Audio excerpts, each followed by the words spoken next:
I'm not an expert at rolling these things up. And try to keep the ingredients down in there as you roll. Probably won't though, because I'll make a mess. Cut it. It's good.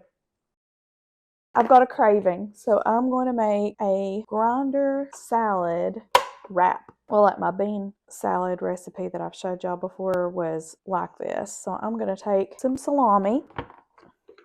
You just have to keep pushing it down.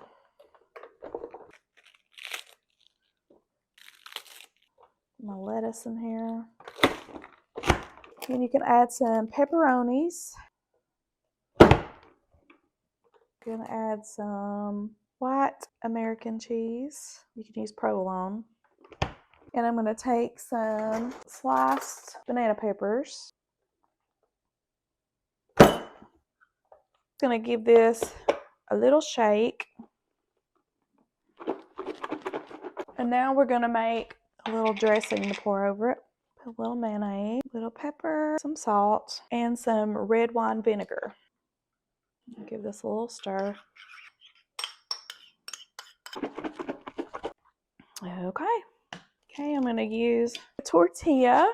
I'm not an expert at rolling these things up. And try to keep the ingredients down in there as you roll. I probably won't though, because I'll make a mess. Cut it. It's good.